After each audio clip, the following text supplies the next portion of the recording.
தெருநாய்களை ஆதரிக்கிற கும்பல்கள் எல்லாமே ஏன் அக்ரஹாரத்துல இருந்து கும்பலாக இருக்கிறது அப்படின்னா வேற ஒண்ணும் கிடையாது. மனித தர்மத்துல ஒரு ஸ்லோகம் சொல்லியிருக்கானுங்க.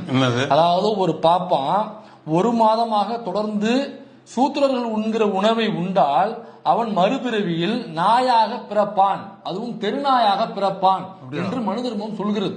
அப்படியா? எல்லாத்துக்கும் டிராப்ட் வச்சிருக்காங்களா? எல்லாத்துக்கும் ஒரு டிராப்ட் இல்ல, பக்காவா இருக்குது. இப்ப இந்தியாவுடைய பொருளாதாரத்தை தூக்கத்துக்கு மட்டும் தான் அதுல ஒண்ணும் இல்ல இருக்கும். நம்மளுக்கு தெரியாது, எடுத்து சொல்லாம யாராவது மோகன் பகவத்தா டெய்லி ஒரு ஸ்டேட்மெண்ட் சொல்லிருக்காப்ல, நிச்சயமா இதுக்கு ஒரு தீர்வு இருக்கு சொல்லுவாப்ல சீக்கிரமா. அனுராக் தகவல் ஒருத்தருக்கான்ல, அவனும் சொல்லுவான் சீக்கிரமா ஒண்ணு. அப்ப மனு தர்மத்துல இவ்வாறு சொல்லி இருக்கிறது. அதனாலதான் இவங்க என்னன்னாக்கா பூரா தெருநாய்கள் நம்மவா, நம்ம அத்திம்பேரு நம்ம தோப்பாரு, அந்த பாசமா மனு தர்மத்துல இருக்கு பொய்யா இருக்குமா? அப்புறம் நீதிமன்றங்களே மனு தர்மத்தை மேற்கொள் காமிச்சா நிறைய தீர்ப்பு. மனு தர்மம் என்ன பொய்யா? மனு தர்மம் பொய்யா? இப்ப மனு தர்மம் பொய்யா?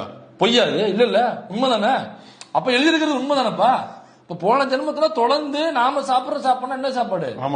பீஃப், போர்க்கு, சிக்கனு, மட்டனு, மீன், முட்டை அப்படின்னு வளைச்சு கட்டி ஒரு மாசம் தொடர்ந்து அடிச்ச அந்த பார்ப்பனர்கள் தான் இந்த ஜென்மத்துல தெருநாய்களாக பிறந்திருக்கிறார்கள். அவங்களோட ரிலேஷன் கிட்டத்தட்ட 2 லட்சம் தெருநாய், 1.8 லட்சம் தெருநாய் இருப்பதாக தகவல் தமிழ்நாட்டில் சென்னையில் மட்டுமே 1.8 லட்சம், கிட்டத்தட்ட 2 லட்சம் சென்னையில மட்டுமே.